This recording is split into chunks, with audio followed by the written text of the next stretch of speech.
불균형이 심했던 사람들한테 달리기 부상이 한쪽으로 떨어지기도 하고 한쪽으로 빠지기도 하고 하체에 어떤 부상도 올 수 있다는 점이고, 허벅지라든지 햄스트링 쪽으로 우리가 힘이 걸리는 경우가 많아요. 허벅지 앞쪽, 중둔근, 엉덩이까지. 네, 원장님.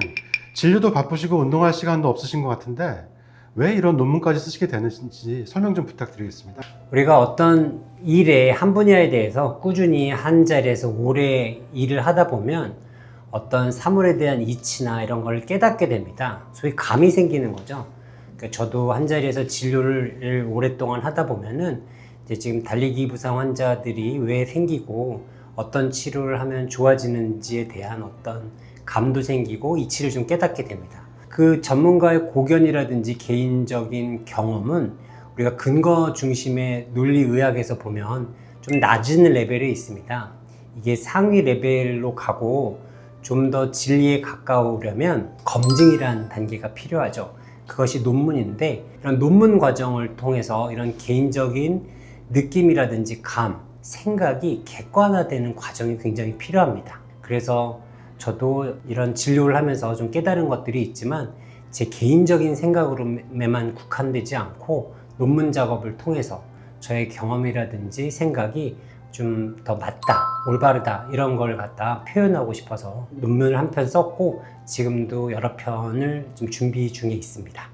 논문의 내용은 대체적으로 어떤 것인가요? 한 4, 5년 전부터 제가 데이터를 모으고 준비해서 한 2년 전에 게재를 했는데요. 그 당시에는 이제 엑스바디라는 후면 카메라를 이용해서 달리는 동작을 분석하는 프로그램만 있었습니다. 그러니까 부상이 자주 발생한 100명의 러너와 자주 뛰어도 아프지 않았던 50명의 러너의 자세를 비교 분석을 했죠. 그 중에서도 저 기계에서는 골반의 불균형이 심했던 사람들한테 달리기 부상이 자주 발생하고 회복이 잘 안 된다는 것을 발견했습니다. 해외 논문에 이를 게재하고 잘 인용도 되고 있고, 저도 제가 책을 쓰는데도 이 논문 자체를 많이 사용하고 있습니다. 말씀해 주신 내용 중에서 골반의 불균형이라는 말씀을 해주셨는데 이게 잘 이해가 안 되는데 이거 좀 설명 좀 해주실 수 있나요? 먼저 이제 골반이란 거가 어떤 건지 먼저 아셔야 되거든요. 사람에 있을 때 여기를 골반이라고 그러죠. 네 가지의 큰 뼈로 이루어져 있습니다. 장골, 이쪽에 치골, 천골, 이게 네 가지의 뼈가 이제 항아리처럼 생겨 있고, 척추를 통해서 상체랑 연결이 되어 있고요. 고관절을 통해서 하체랑 연결이 되어 있습니다. 그래서 이제 골반의 가장 큰 역할은 먼저 이 내부 장기를 보호하겠죠. 뼈가 있으니까 안에 있는. 두 번째는 이제 상체와 하체의 움직임을 연결해 줍니다. 축구로 따지면 미드필더 같은 존재죠. 우리가 걷거나 한발서기, 특히 달리기는 한발서기 동작이 많은데요. 이 엉덩이 근육부터 코어 근육, 이런 허벅지 근육이 골반에 붙는데, 이 이음새를 이어주는 근육들이 잘 잡아주지 못하면 움직일 때 골반이 막 흔들림, 요동치기도 하고 한쪽으로 떨어지기도 하고 한쪽으로 빠지기도 하고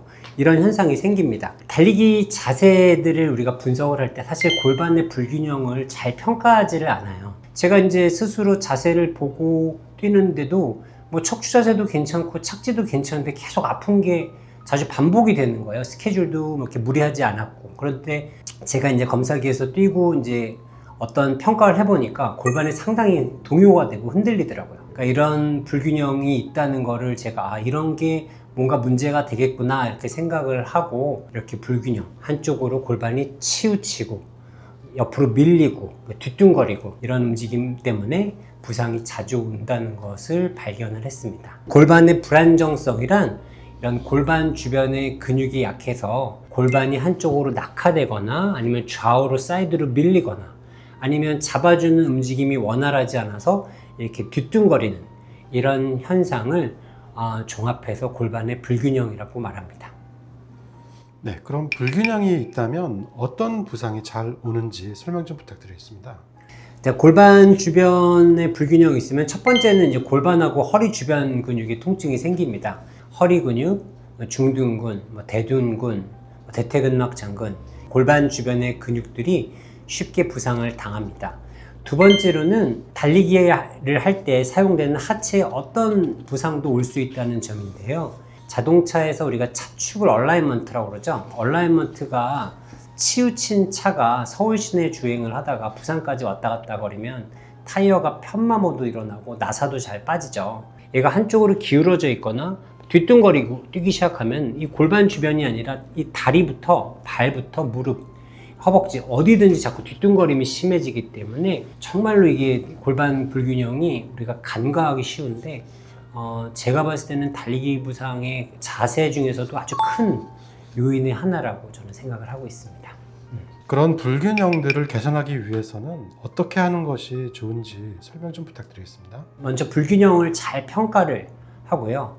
이 골반 불균형에 대한 이제 보강 운동을 해야 되는데 보강 운동은 이제 몇 가지를 좀 알려드리겠습니다. 이제 골반 불균형에서 이제 여러 가지 근육이 있는데 그 중에서도 이제 고관절 외전근이 상당히 중요해요. 고관절 외전근이라고 그러면 이제 고관절을 이제 옆으로 빠지지 않고 잘 잡아주는 거거든요. 외전근이 약하면 골반이 이렇게 낙하가 잘 되고 아니면 사이드 옆으로 이렇게 밀리는 현상이 잘 생겨요. 그래서 중둔근 강화 운동 중에서도 가장 중요한 거는 이제 스플릿 스쿼트, 불가리안 런지인데 이게 이제 다리를 앞쪽으로 빼고 뒷다리를 이렇게 걸치는 동작이거든요. 사실 그냥 런지를 하면 우리가 잘 이쪽 중둔근에 안 걸리고 허벅지라든지 햄스트링 쪽으로 우리가 힘이 걸리는 경우가 많아요. 그러니까 꼭 타겟되는 근육을 강화시켜줘야 되는데 다른 근육에 힘이 들어가는 거죠.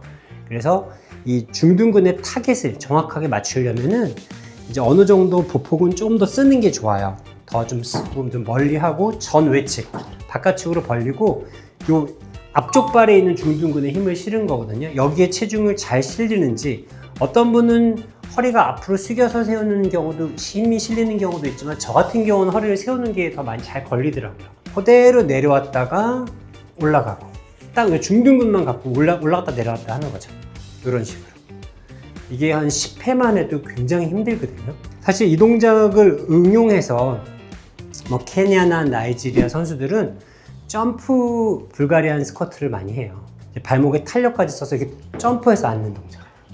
이러면 이제 골반이 더 튼튼해지기 때문에 뛸 때 동요라든지 낙하가 많이 줄어들죠. 저는 이 불가리안 런지를 가장 추천하고 최소 12회에서 15회 정도 횟수로 한 3에서 5세트 해주는 게 좋습니다.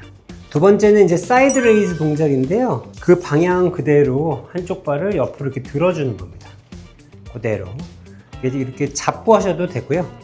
한쪽 옆으로 사이즈 쭉쭉 올려주는 거. 그냥 맨다리로 해서 이 저항을 안 느껴지면 조금만 밴드를 다리에 걸고 이때 발끝은 벌려지는 게 아니라 앞을 향하는 게 좋아요. 그래야 중둔근에 조금 더 자극이 옵니다. 이렇게 해주시면 되고 마찬가지로 한 12회에서 15회 정도 반복으로 한 3세트 해주면 좋습니다. 우리가 또 하나는 스쿼트 동작인데 우리가 무게를 칠 때는 이렇게 와이드로 하는 경우가 많아요. 와이드를 할 때는 중량을 칠 때 쓰는데 달리기 할 때는 사실 이 동작이 필요가 없기 때문에 좀 발을 좀 좁혀서 내로 그대로 무릎의 앞을 보고 앉았다가 골반이 정확하게 접히는 걸 보고 그대로 밀고 일어나는 동작. 이제 골반이 접히고 펴지는 동작을 통해서 여기가 조금 활성화가 됩니다. 이건 중둔근 외에 앞쪽하고 뒤쪽 근육을 좀 강화시켜 줄 수가 있죠. 마지막으로는 이제 천국의 계단인데 천국의 계단 운동은 사실 달리기와 거의 비슷한 운동이에요. 특히 엉덩이 근육이 많이 발달이 됩니다. 그래서 속도는 보통 너무 빠르지 않게 저 같은 경우는 5나 6 정도로 하는데 시선을 멀리 보면서 달리기 동작하고 똑같이 가급적이면 흔들리지 않게끔 엉덩이로 계속 올라가는 거죠. 허벅지 앞쪽, 중둔근, 엉덩이까지 골반 균형을 갖추는데 상당히 도움이 많이 됩니다. 특히 이제 고관절을 앞으로 드는 힘이라든지 미는 힘, 이걸 두 개를 다 사용할 수가 있기 때문에 달리기 할 때 골반을 잘 사용할 수 있게 되죠. 이런 운동들은 얼마나 자주 해줘야 되는지 설명 좀 부탁드리겠습니다. 이 중둔근이라든지 이런 큰 근육들은 지근도 있고 속근보다는 지근이 있는 경우가 많아요. 운동을 해도 가시적으로 근육이 확 성장하지가 않거든요. 균형이 약하다고 판단이 들고 내가 불균형이라고 진단을 받았으면 그냥 밥 먹고 이빨 닦듯이 계속 균형 운동을 해주는 게 달리기를 안 하더라도 뭐 예를 들어서 뭐 골프나 뭐 스키를 탄다거나 아니면 뭐 배드민턴도 마찬가지예요. 왜냐면 축을 갖고 회전하는 운동들이 많은데 그럴 때는 한 발 균형이 중요하거든요. 근데 한 발 균형을 갖추려면 이런 골반의 밸런스가 중요하고 이 밸런스 운동을 자꾸 알고 이해한다면 나중에 노후 생활을 할 때도 많이 도움이 됩니다. 걷기라든지 낙상 방지에도 많이 도움이 되고요. 그럼 앞으로 또 어떤 논문 준비 중이신지 또 한 말씀 부탁드리겠습니다. 네, 이제 제가 2주 후면은 이제 두 번째 책이 나와서 이제는 좀 시간이 좀 생겨서 여지껏 좀 많이 쌓아놓은 자료들이 너무 많은데 지금 다시 정비하고 논문들을 쓰고 있습니다. 지금 생각하는 거는 이제 모션 매트릭스를 이용해서 케이던스라든지 척추 자세, 그리고 지면 접촉 시간, 착지 타입, 그리고 오버스트라이드와 이제 부상과의 관계를 좀 규명을 하고 싶고요. 성별이라든지 나이, 몸무게, 그리고 큐각, 발 모양, 그리고 달리는 형태, 대회 기록, 이런 것들과 달리기와의 부상과의 관계, 이런 것들에 대해서도 좀 써볼 예정입니다. 네, 그러면 마지막으로 우리 구독자님들께 해주고 싶으신 말씀 있으시면 부탁드리겠습니다.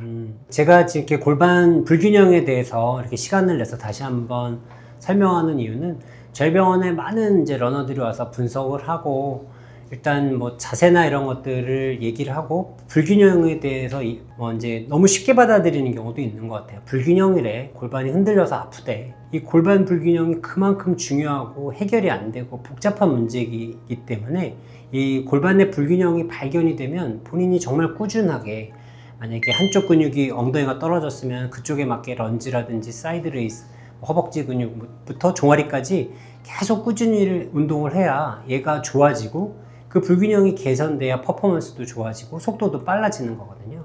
그래서 정말 보이지 않는 달리기의 가장 중요한 자세라고 저는 생각합니다. 골반 불균형에 대한 지식과 이 보강 운동에 대해서 꾸준히 연마하셔서 앞으로도 부상 없이 행복한 러너가 되시기를 기원드리는 바입니다.